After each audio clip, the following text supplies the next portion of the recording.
thought today I'd try something different and do an audio recording to save time on filming.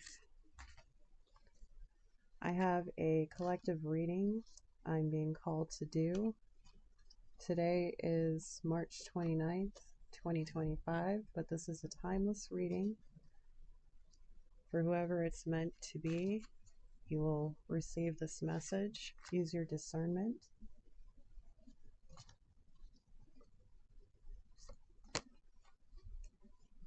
Today happens to be the day of the new moon solar eclipse in Aries. I'm shuffling with the Cosmic Tarot deck, and I also pulled the Enchanted Blossoms Oracle and Moon Magic Oracle to get a couple messages at the end. So I thought today I would do a reading for the collective, which is everyone. Some people might be a little confused if you're new to tarot readings or the terminology or spirituality, 5D kind of thoughts. But Carl Jung originally termed the collective unconscious to talk about pretty much the energy of, well, everyone. That there is a space in between where we all share energetic connection. That is the collective. Something I've noticed, I'm a spiritual guide as well, so I'm going to give some spiritual wisdom here and there.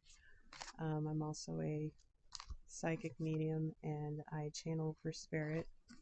And spirit is everything. I'm non-denominational, but I am pagan, so I have a pagan perspective.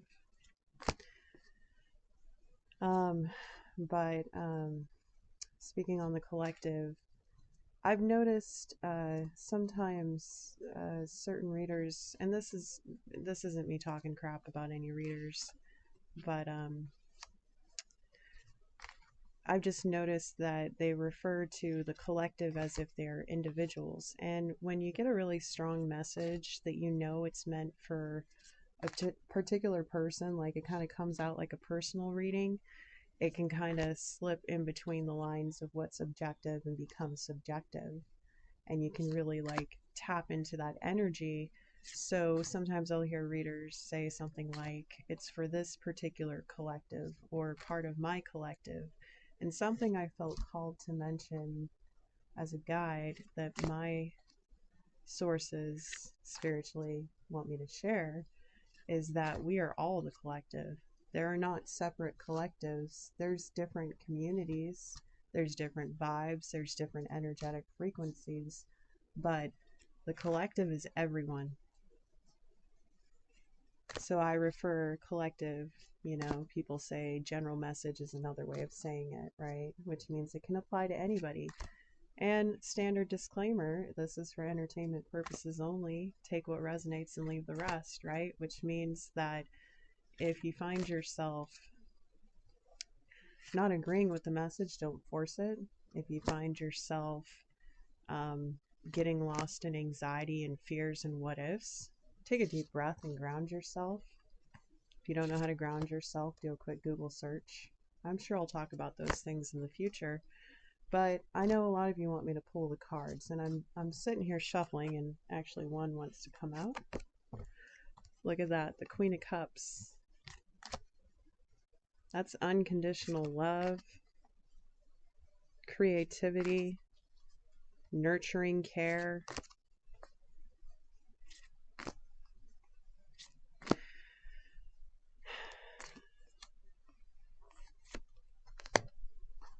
Followed up with the Nine of Cups in reverse. I do reversals.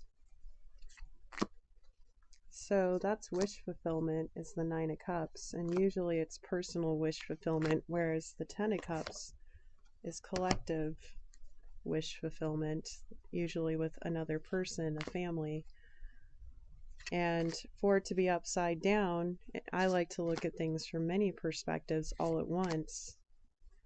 And to me, the Nine of Cups in reverse means that either you have just received your wish, you need to release your attachment to your wishes, or something is keeping you from receiving your wishes. So that's three different possibilities for three different energies. Followed up by the Nine of Cups was the Tower in reverse.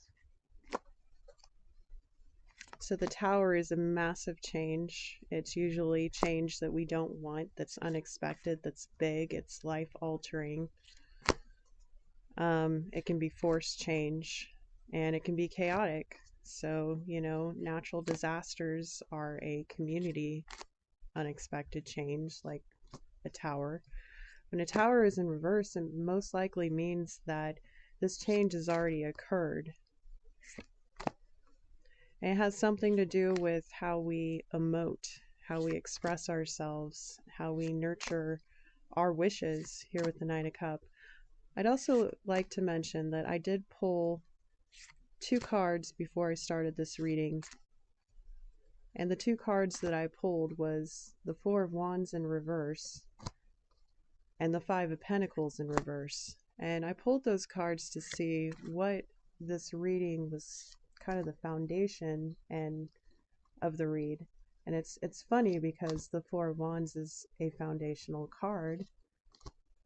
It is referred to as like a big commitment. It's referred to as a celebration, a foundation like a house, a location, something you've built. It comes after hard work with and vision and taking action and collaborating to create this foundation. So to have that in reverse tells me that we need to look at how our foundations are not stable, how our desires are impractical, and how we can stabilize them, especially with the Five of Pentacles in reverse. The 5 represents change, like the Tower in reverse, right?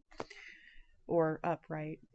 The Tower is change, like the number 555, which comes to mind, which is also a number of awakenings and having all the elements plus spirit available to you to manifest, by the way, in the 3D from the 5D. So having that in reverse, right as I say that, the Eight of Cups pops out.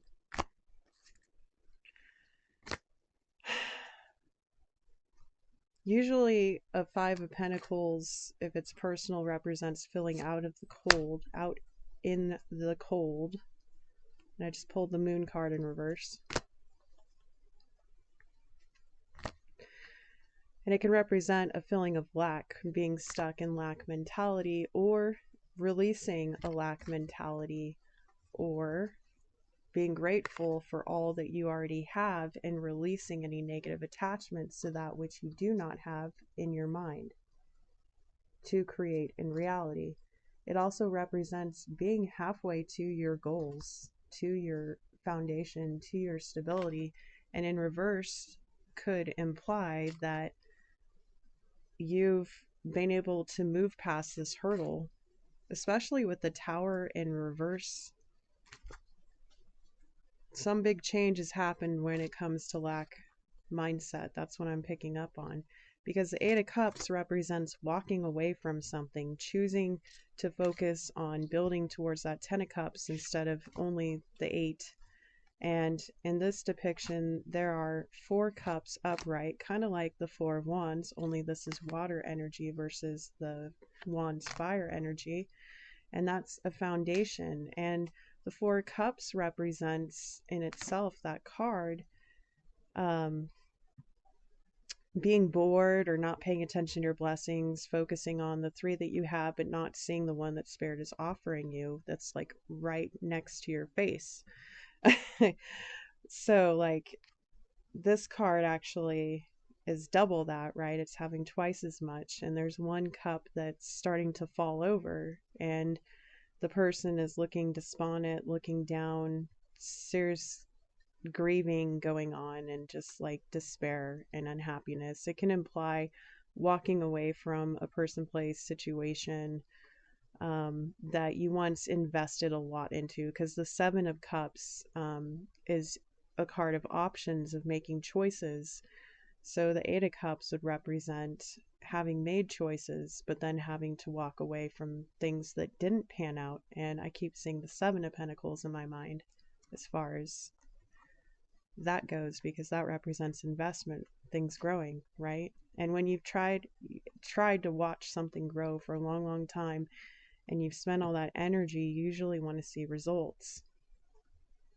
And then after the Eight of Cups was the Moon in reverse, and that can represent refusing to go inward, refusing to pay attention to the subconscious, not wanting to listen to your intuition, not going inward. It can also represent releasing heavy emotion burdens so you can move past them.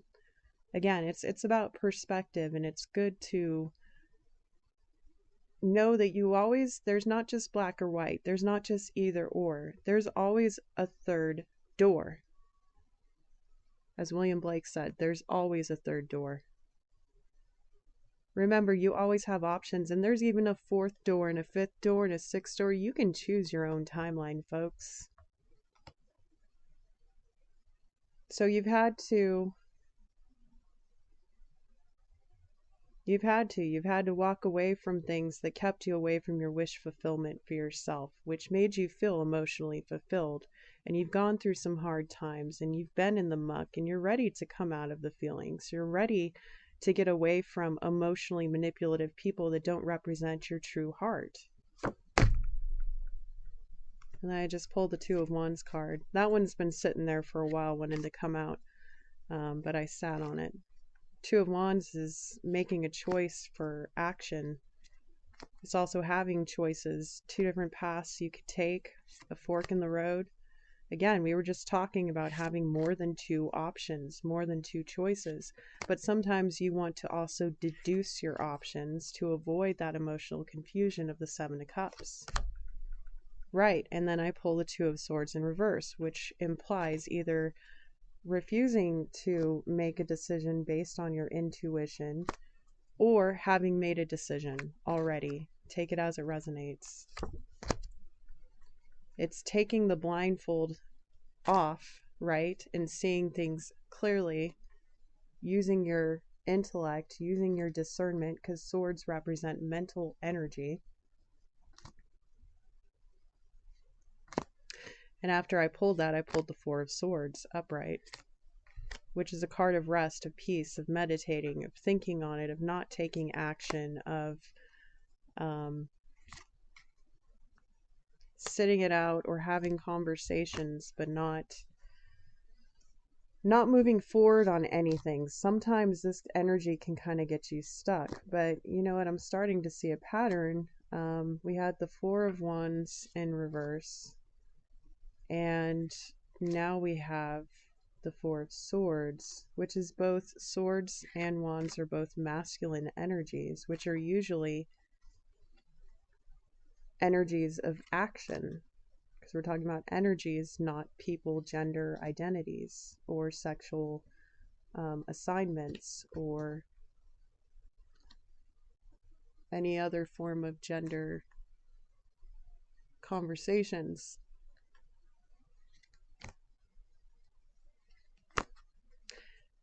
So the thing is Four of Swords, it can also represent sitting down at the table and having a conversation, possibly with a few other people, working things out, coming to terms, creating a stable foundation for your mind, right? It's the beginning before you reach the Five or Six of Swords.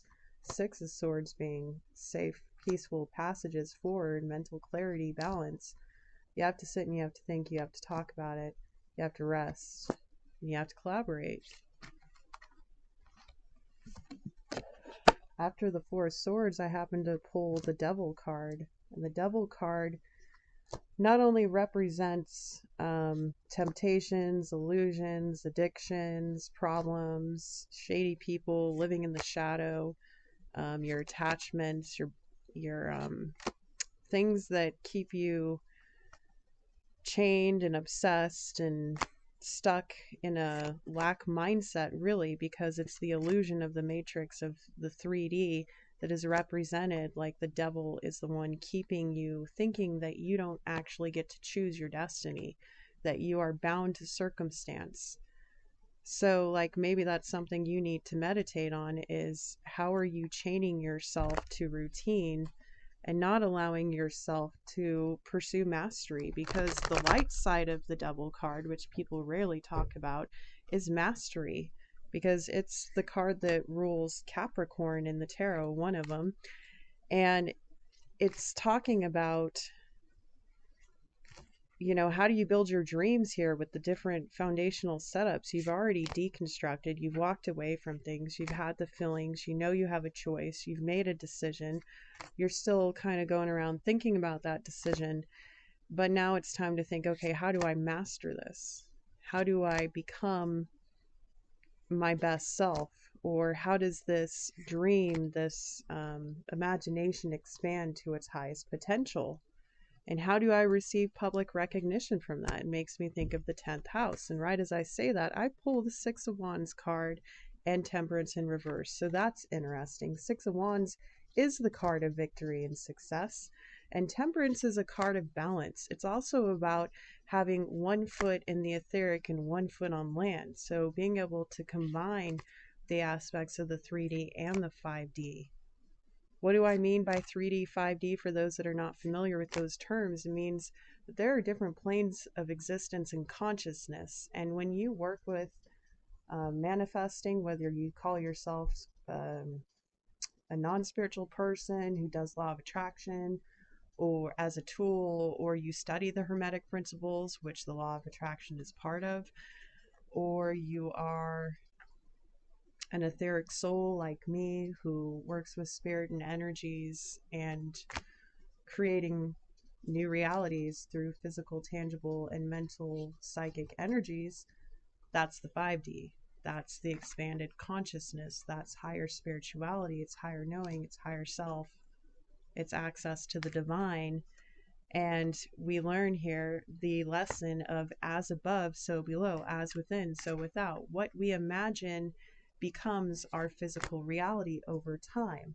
So whatever you invest in is going to become that reality, because you're going to make actions based on the way you think and feel about life. And when you're able to shift your perspective on how you think and feel about life, you're able to stabilize balance in your environment and have success and have victory and be recognized for your mastery.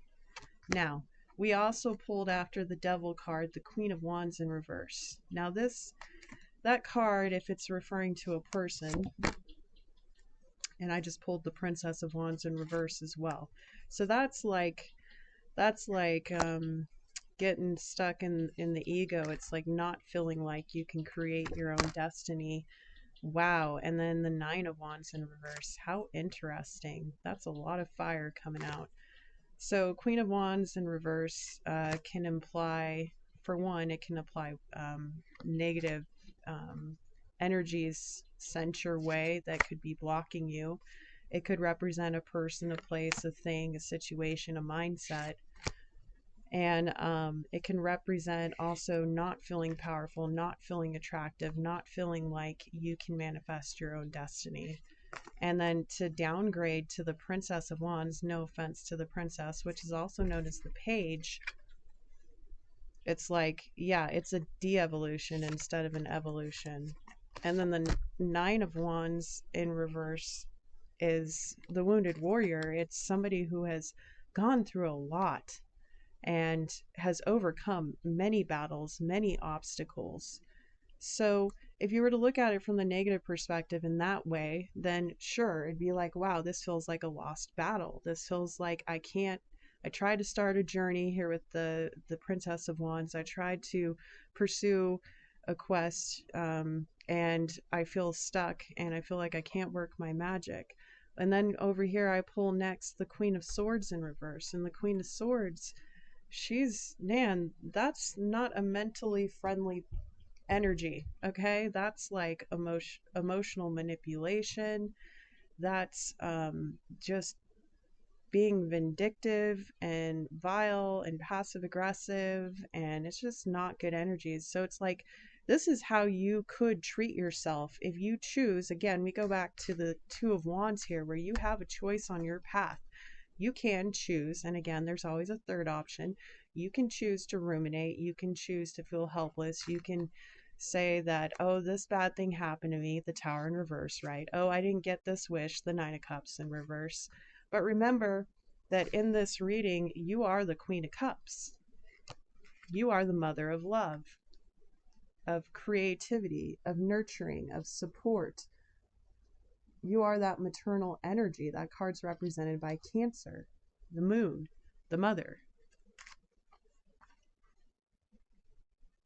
So choose love, because the other way of perceiving these cards, and right as I say that, I pull the World card, which is also another Capricorn Saturn card, by the way. That's all about cycles and endings and continuing on. So like, you can choose to stay in that cycle. You can build that reality if you want, but you're constantly going to be in the Eight of Cups energy, where you're looking back and you're going, man, I had to give all this up. How do I move forward? But you're so close. You're so close. So the positive way of looking at these fire cards over here is that the Queen of Wands in reverse, maybe that's letting go of impulsive, spiteful ways of manifesting your reality, of trying to force things on people and trying to control people, instead of realizing that you can control your own destiny. You can control your own perspectives with the Queen of Swords in reverse and the Princess of Wands. And you can put an end to the wounded warrior sacrifice, the Nine of Wands in reverse. You can let that shiz go. I'm trying not to curse. I'm trying, all right? Sometimes I do, but there you go. You're welcome, Grandma. Anyways, my ancestors are laughing and shaking their head at me. Anyways, so you can choose your own adventure, essentially, like letting go of feeling like you aren't powerless, letting go of limiting beliefs, letting go of your wounds, and choosing to heal, choosing to be the Queen of Cups, which is also a very healing energy, okay? So Three of Cups came out, and that's about collaboration. It's about celebration. It's about investing into emotional, creative projects. And in this particular card, it's a couple, it's a union. It's these graceful figures who seem to be in dance or stretching or just in pure bliss and happiness. It's like a state of serenity. You know, a lot of people I notice focus on the Three of Cups like it's, oh, it's a third party energy. Well, this one is clearly two people with three cups who are in love, in peace, in harmony. And there's this beautiful scene behind it of these waterfalls and this lush landscape. And there's even a little boat in the background. And it's a beautiful scene. And the three cups are overfilled, they're overflowing. And it just looks like this pure nectar, this beautiful, delicious creation. Because that can also imply two people coming together to create something, right? Not just three people, but the third thing is the thing you create. So yes, that could apply to a relationship of any kind, but we're sticking general on here. Maybe in the future I'll do an occasional love reading if spirit wants me to, but that's not really my forte. So just heads up if you were hoping for that. We'll see. We'll see. I'm always open to new things that are for the highest and greatest good. Bottom of the deck is the Four of Pentacles upright. So there's another four. Now we have 444, right? Synchronistic number, stability, protection, the four elements. And Pentacles is earth, it's material. So this is stuff that we're holding on to, right? It's also investments. It is the foundation.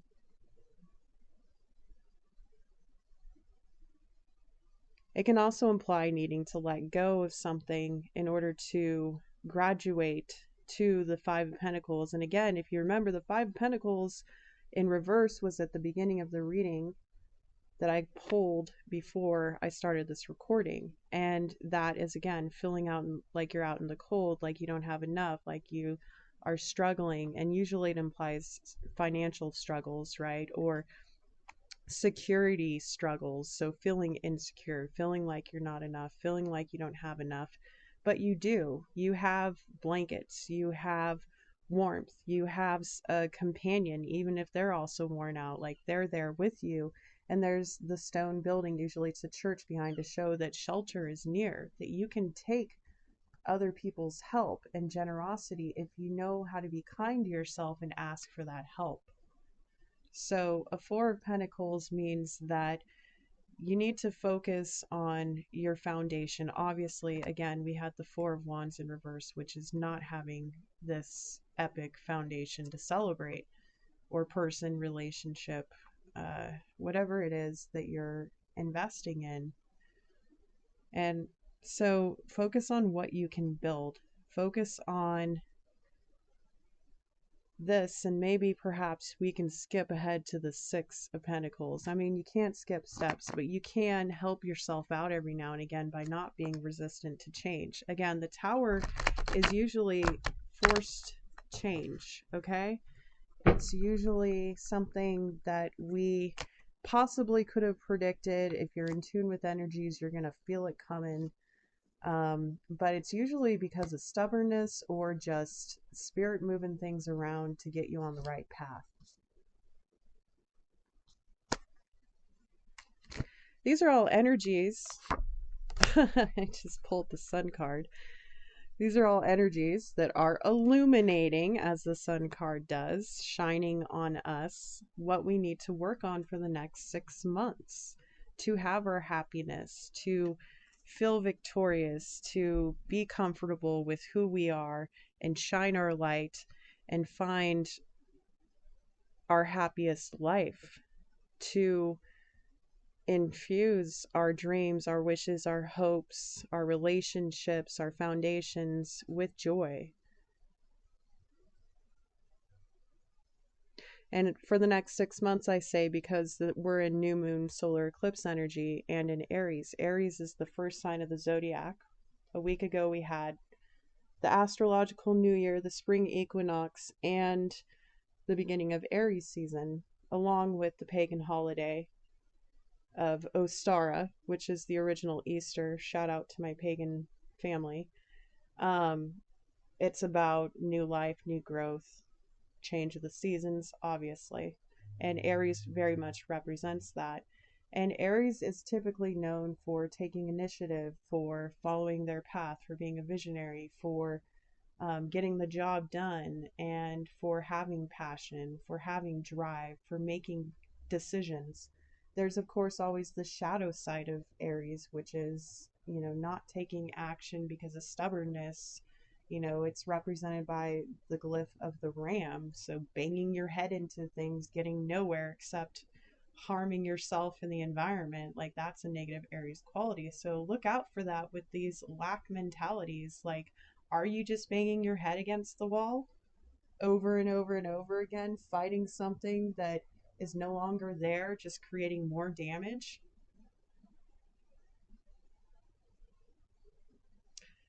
So the next 6 months, that takes us into about a week after the fall equinox in September, the end of September. Again, this is a timeless reading though, so the intention is an eclipse lasts longer than a typical full moon or new moon cycle, which is usually 2 to 4 weeks, okay? An eclipse is powerful, and a new moon represents new growth. So this is all new, clean slate. Like, if you want to talk about the true beginning of this year for 2025, we just entered it today. This is it. On a side note, Mercury did go into Pisces today. And we are still in a Mercury retrograde until April 7th. And the Venus retrograde should also be finishing up. I might do an Astro Highlights video for April But I think that's pretty much it for this message. I'm just going to pull a couple oracles, and if you would like to follow more of my astrology and tarot series, my witchery, my advocacy, my creative nonsense, I do singing videos. Yeah, super fun and stupid. But, we all got to let our inner child play from time to time. That's another thing with the Queen of Cups. It is the energy of loving creativity, of just being happy with what you do.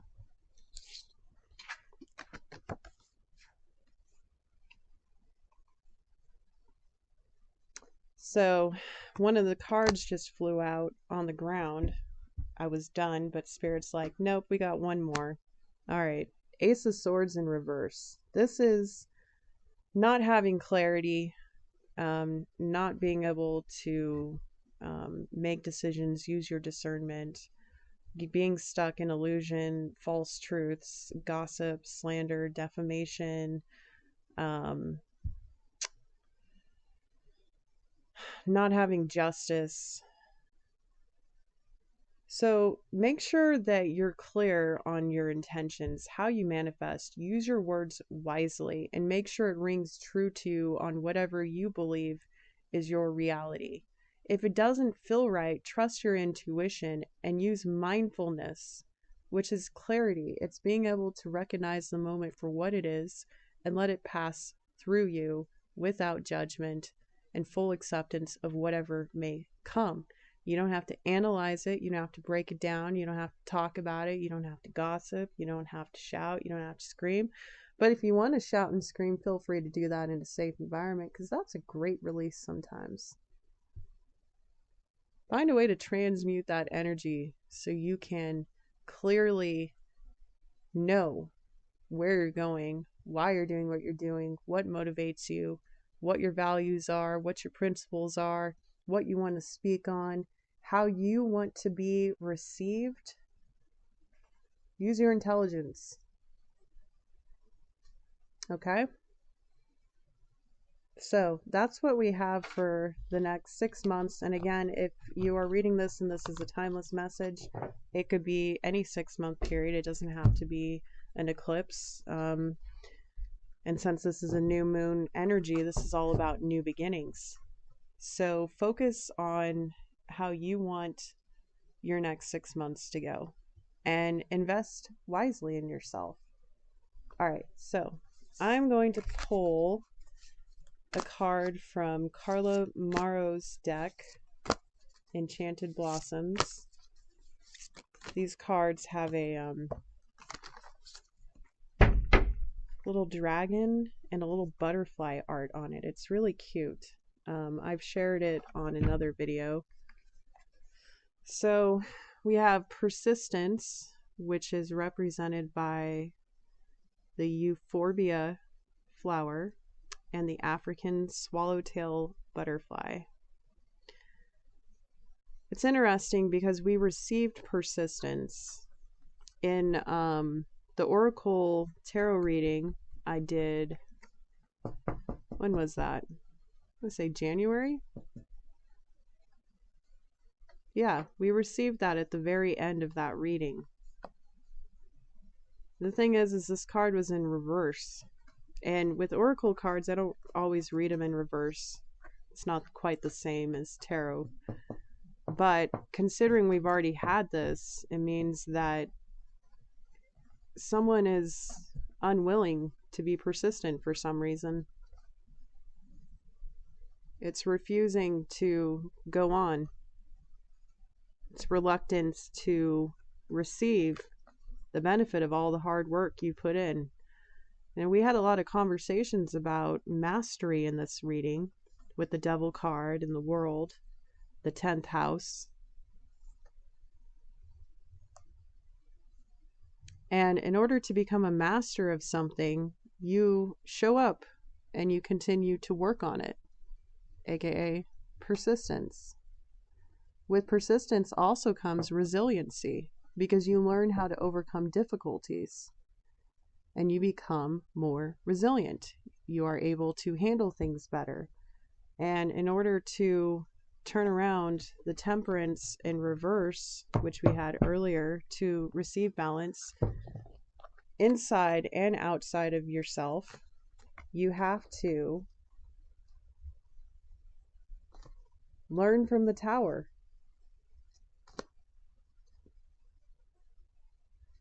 If you look back to the last big shakeup you had in your life, it could be something as simple as like a pipe burst in your house. And I am in no way manifesting any of these scenarios for anybody. It's just examples, okay?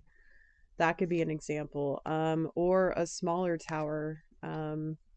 It's kind of like, also there's some people who create tower moments over and over and over because of their lack mindset, and then they call it Murphy's Law, when really it's just you keep attracting bad circumstances because you keep focusing and dwelling and feeling like you're a victim. And as I pull that, I'm pulling more cards. Spirit's like, let's talk some more. I'm like, okay.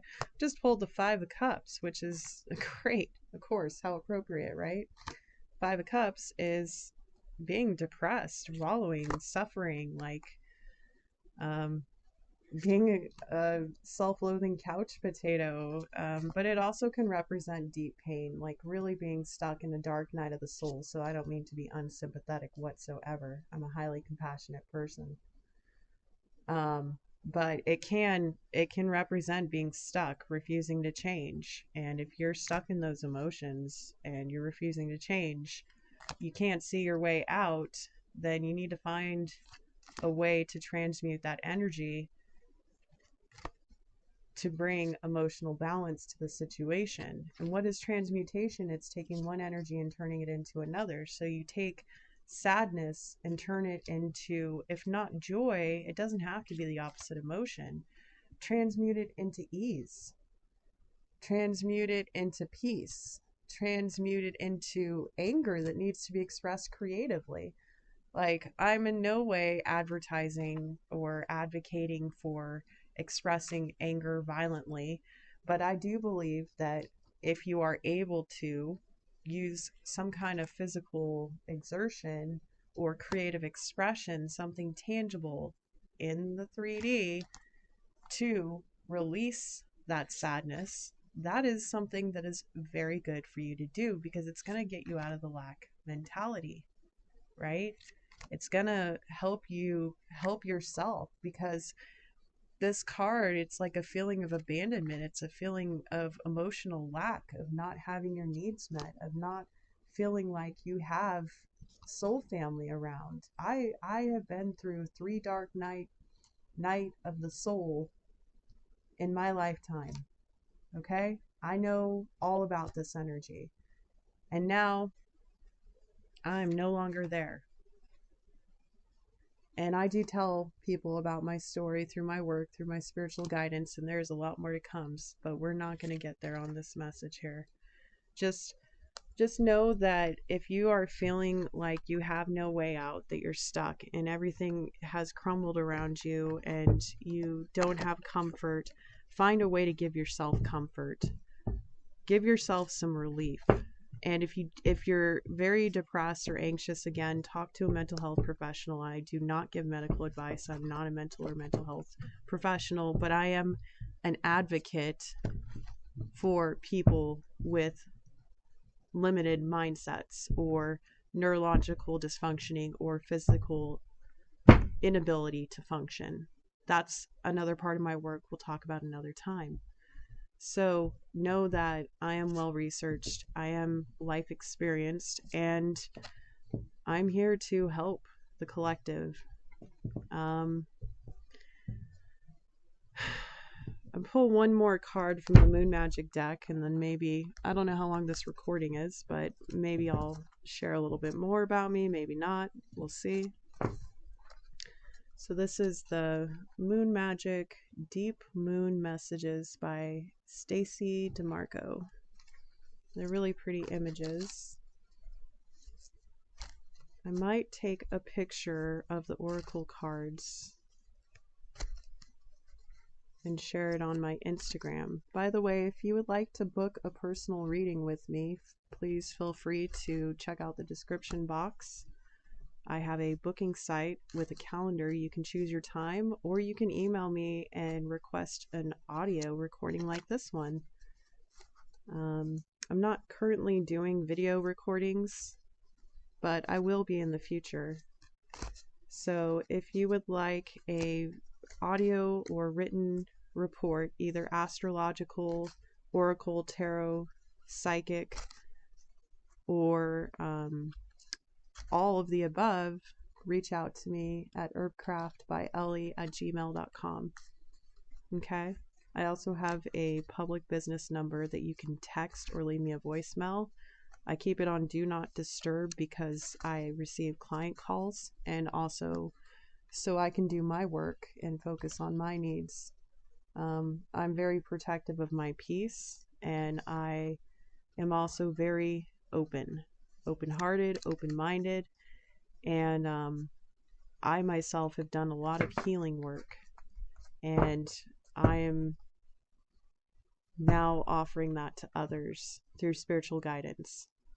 So I hope that this message has helped somebody or lots of buddies. And 2 messages just came out. The first one is a picture of a lion